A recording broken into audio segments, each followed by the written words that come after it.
Okay. So this, for lack of a better title, is Season of Overwhelm. And this is a little more interactive. And so I'm just going to kind of walk through. This is actually what I do as a business and as an occupation. And I'm so grateful for the ways, like the tools, like, you know, sometimes we think that it's not okay to have things to help us, yet we buy bread from the store, unless you're Lindsay Holly and you make it. But a lot of us just like sliced bread, you know, and so there are things that can make things easier. And so I'm going to talk to you a little bit about that. And one of the ways that I want to do so, in the last one, I asked if anybody has a husband or a son, and all of my seasoned women are going to be like, I can't believe she said that in the microphone. But they sometimes don't say, like, I'm going to the bathroom. They say, I'm going to take a dump. And I'm like, can you just say you're going to the bathroom? I mean, do you have a boy? You have boys. This is what they do. So, which is really a great segue into telling you something that I do every morning in my time with the Lord, which, by the way, Emlyn, do you mind to grab those handouts and pass those out for me? In my time with the Lord is, and if you're not currently spending time every morning with the Lord, this is like a little journaling type guide to use, or if you're just like kind of wanting to freshen things up and you want something new, this is kind of how I walk through my daily Bible reading and time with the Lord. And A, it starts with confession, and B, then it moves into, this is actually for my clients, and it's really not the one I thought I had done, but it'll work. A time of confession, and then just prayer. And you don't really have to write anything here. We're going to do something a little more interactive here in a moment. And I'm going to have to go a little bit faster, but that's okay. Scripture, right? The scripture the Lord's using in your heart and in your mind to draw you closer to Him. Prayer, right? So these are kind of the things I do every day, and I take the time for that. But the most important part that I will use is this gratitude and celebration. I am not actually an Ann Voskamp fan at all. I'm a little bit of a theology snob. But back in the day when I was in a very, very dark time of anxiety and depression, she wrote that book called 1,000 Gifts. And the Lord used that book in my life to show me the difference that gratitude can make in our everyday lives, even for the things we're not grateful for. And so I think I just kept this little journal out on the counter. The girls were even too young to remember. I think Ainley at this point had started writing, and I'd be like, you need to go write something in the gratitude book, right? It was an incredible parenting tool. But I got up to like over 3,000 gifts. And so when we learn and begin to see all things in our lives as gifts from the Lord, even the hard, even the ugly, even the bad, the Lord not only uses that to transform and renew our minds, but biochemically, for any of you medical people in here, physiologically, it actually changes and rewires your brain so that that type of thinking and that type of mind renewal and transformation through the gospel, as well as just everyday regular stuff, becomes easier. And so when we get down to this part that says who before how, before we can even really go out into our day, especially those of you who are like not the morning people, or in my case, or an evening person, is to really focus on who He has created us to be before we can go out and do any of our hows, right? The things that we do in our everyday lives. And so, speaking of dumping, one morning my husband came out onto the porch. It was dark. I had the lamp on, my coffee. And first of all, I was like, why are you out here right now? But I was like, oh, so while you're here, do you want to know how I wake up? And he was like, because he was thinking, yeah, I want to know how you wake up. I was like, it's not for you, but it's this. So I read to him literally all the thoughts in my mind about my day, about my life, about myself. He was like, what? I was like, oh yeah. I mean, this is like how it's been for however many years I've been alive. He's like, that is the craziest thing I've ever seen. I'm like, I know. But thankfully, the Lord has given us tools to use for those of us who maybe do struggle a little more with how we think either first thing in the morning or throughout the day. So I want to share a little bit of that with you kind of quickly. And what I refer to those things is when you first wake up and you're like, how am I going to get through this day? I can't believe all the things we have to do. Or, sometimes we don't want to go to school because so-and-so hasn't been talking to us. And all these things. And girls, this doesn't change when you get older, right? Even moms struggle sometimes with somebody not being a good friend. And they are being a good friend, but they're not being a good friend if you don't think they're being a good friend. So we want to always be looking for ways people are being good friends, or looking for ways that things aren't as bad as we think and feel they are. And so what happens is we have thoughts that come up every single day, and I call those default thoughts, okay? So I take time in the morning to do what's called a thought dump. Okay, or a thought download, kind of like you're making a to-do list. This is basically like a to-not-think list, okay? And so we have that's not a good word. We have our default thoughts, and for those of you who have a dentist as a dad in here, I call it flossing my brain. So we can brush our teeth, right? But if we're not flossing our teeth, junk gets in between our teeth. And the same thing happens with the way we think. And so this is a way to see, what am I thinking? And this is for the older ladies too, and girls, maybe some of this will stick. But so we do a thought dump or a thought download. Okay? Do I have any brave volunteers? Claren? Oh, I thought you said you didn't. Okay.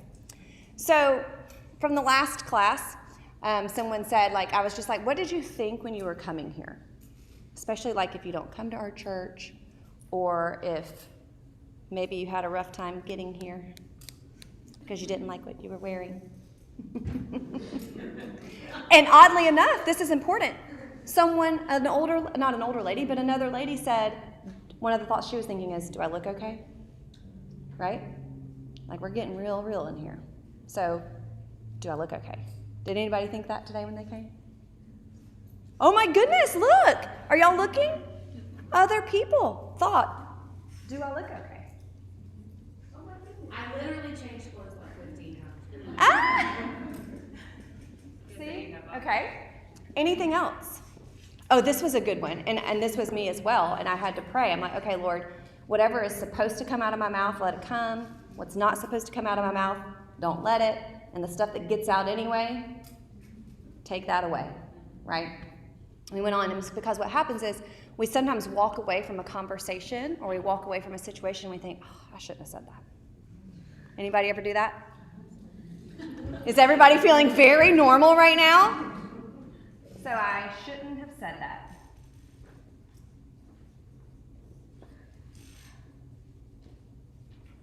I have another daughter, and she likes to think sometimes, I shouldn't have done that, right? And so, said that or done that. One more example, just a random thing. I have too much to do. Oh, there's too much to do. I don't have enough time. I have too much to do. All right. So what happens is these thoughts, do I look okay?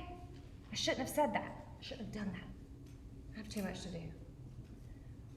Those turn into our feelings.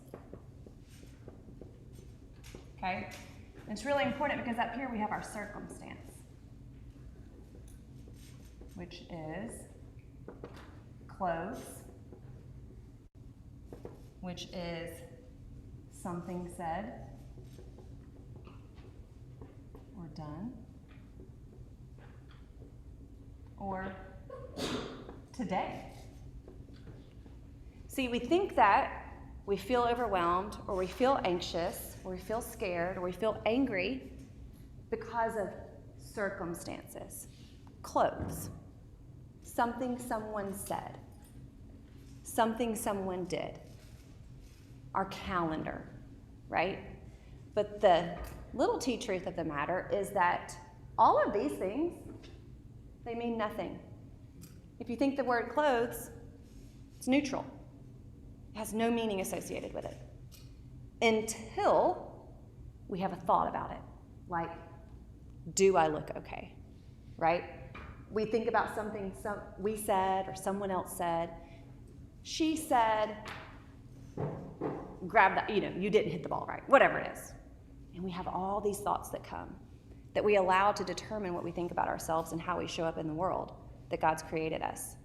And it pulls us further away from what he's created us to do because we're focusing on that and not on him. And so when we think I shouldn't have said that, or I shouldn't have done that, or I have too much to do, we have feelings. So when you think, do I look okay? Or we're probably thinking I don't look okay. What feeling happens? Because God gave us feelings. And we wished he'd only give us happy. But he gave us other things like insecure, unloved, rejected, angry. Does do I look okay make you feel angry? I don't look okay makes you angry? Okay. Clothes make you angry.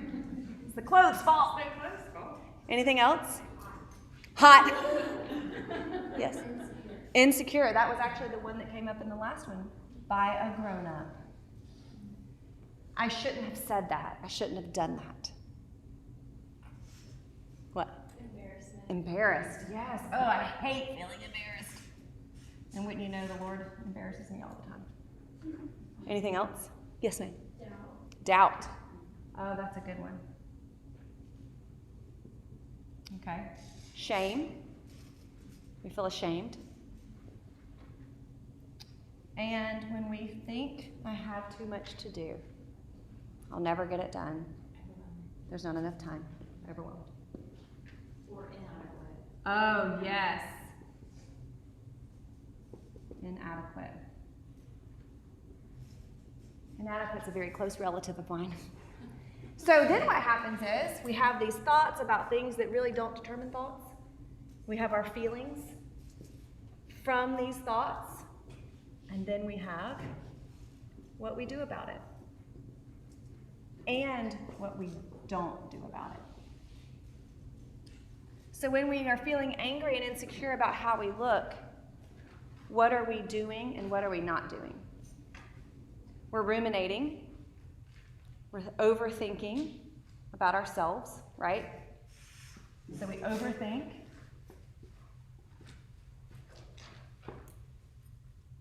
Focus on ourselves and not someone else, right? Focus on me. When I shouldn't have said that, we do something. Okay, girls, are y'all ready for a cuss word? Okay, good. So when we think I shouldn't say that. I shouldn't have said that. I shouldn't have done that. What we end up doing is shoulding ourselves. I didn't actually say it, but it's just kind of a joke, right? Because it's like grown-ups say that sometimes. Wow, I'm really, pooping on myself there with that thought. But what happens is we are, when we should ourselves, S-H-O-U-L-D, it's like an action. It's like shoulding on ourselves all day, okay? We doubt ourselves. We doubt God. Right? When we think I have too much to do, there's not enough time. We also feel frantic. I know I do. Right? Anxious. What else do we do? Avoid it. Yes, that's the best. Eat Cheetos is what I call it. Eat Cheetos, Fritos, and Doritos. All three in one sitting. Promise. That's what I do sometimes. Right? So these are some things we do, and what do we not do? Serve others. Turn to the Lord. Trust. Right? And so what that ends up doing is our actions will determine what I'm going to call our results of the circumstance. Which is, we don't think we look okay. Right?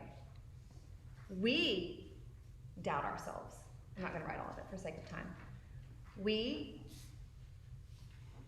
try to do more than we should. with our time, right? And so when we talk about being transformed by the renewing of our minds, I want to show you what this could look like, right? What if instead of thinking, I don't look okay, we thought,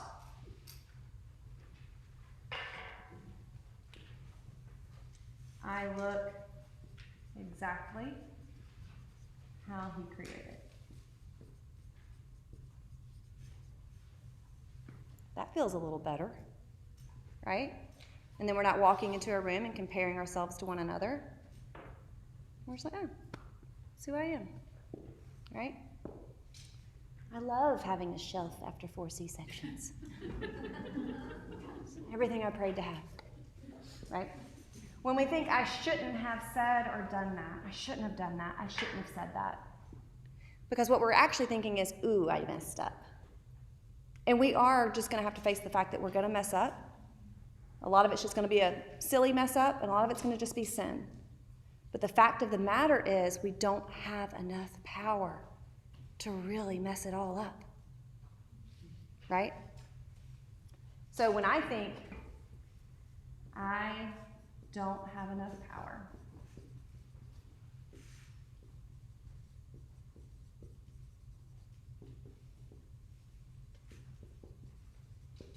good thing I'm not teaching kindergarten anymore with my handwriting. I used that joke last time too. Okay, so I don't have enough power to mess it up. Let me go over here. So when we think I look exactly how he created, what kind of feeling does that bring? Thankful. Remind you of who he is and who you are in him. Accepted. By the one who matters. Mm-hmm.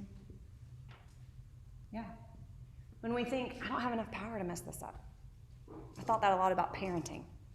And I actually intentionally try to mess it up because guess what brought me to my knees? It wasn't perfect parents, right?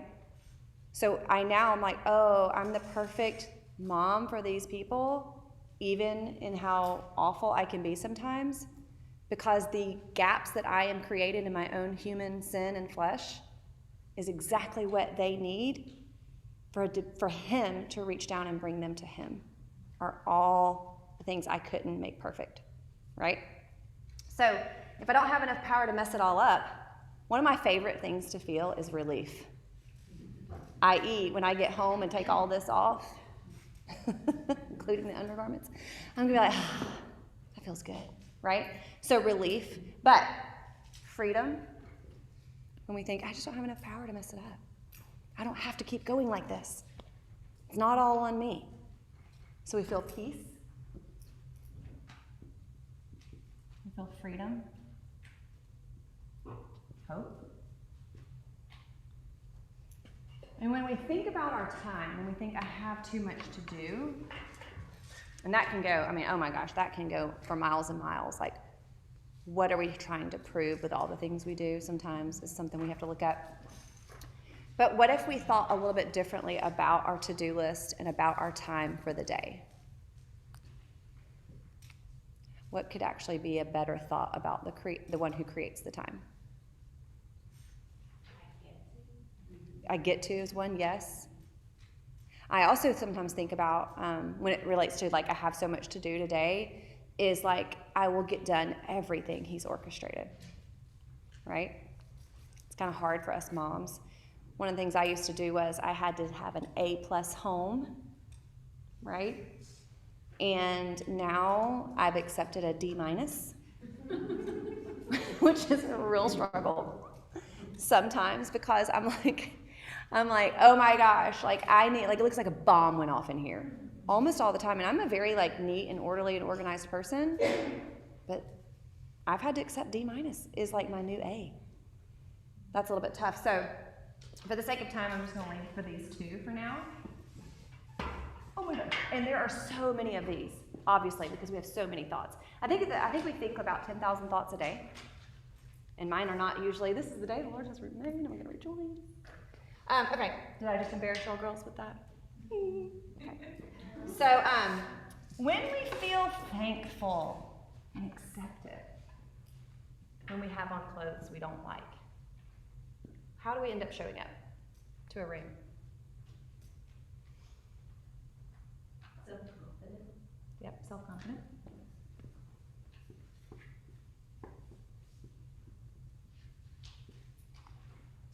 What? Confident. Say present instead of distracted. Yes. Present. Not distracted. Others focused. I shared this in the last one. If I did it already in here, let me know. I had a child, an unnamed child, a few weeks ago really struggling with so-and-so hasn't talked to me, so-and-so is only talking to so-and-so. I said, well, that's great. Are we going to spend another 2 weeks about this? And so I said, I can be a little tough, they'll tell you. And I said, here is what, I don't want to hear another thing about so-and-so not talking to you. You go into that school today, and I want you to show up, and I want you to serve in 5 ways, silently. That could be picking up a piece of trash. So what's the sweet little guy that does? Mr. Moss. Yeah, so Mr. Moss doesn't have to. It can be finding someone else who might feel as lonely as you, and being a friend to them. It might be going and telling someone else, oh my gosh, like something, you can be a little shallow, like you look really cute, or I've been praying for you. Is this one just now getting over? Yeah, probably. Okay. So, Okay, 5 ways to show up and serve silently. And then this afternoon I want you to tell me about it. Because what we focus on gets bigger. So if you're focusing on what you don't have, how hurtful it is, what somebody's saying, and you're not focusing on something else, you're just going to stay stuck in that cycle. So that's just a little strategy. So that's that. So this is what I call the default thinking and the deliberate thinking. And that's how I walk in being transformed by the renewing of your mind. All right? That's pretty much it for today. This was just kind of an overview. Do y'all have any questions? Was anything confusing? Did I miss something that needs to be pulled all together that would be helpful in any way? do you go through that process each morning with your thoughts? Mm-hmm. And I guess it gets easier to Mm-hmm. identify. Yeah.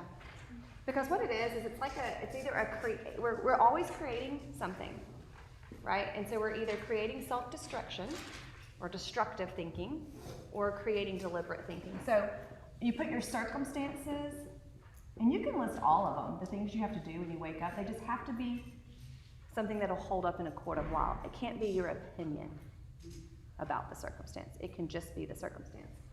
And then take a look at all the thoughts you have about that, and then all the feelings about it, the ways it's making you act or not act. Because that's going to determine that experience.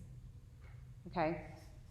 Additionally, I'm actually working on a resource as kind of a ministry to New Covenant ladies when I moved, and I don't really know what that's going to look like or what it's going to be.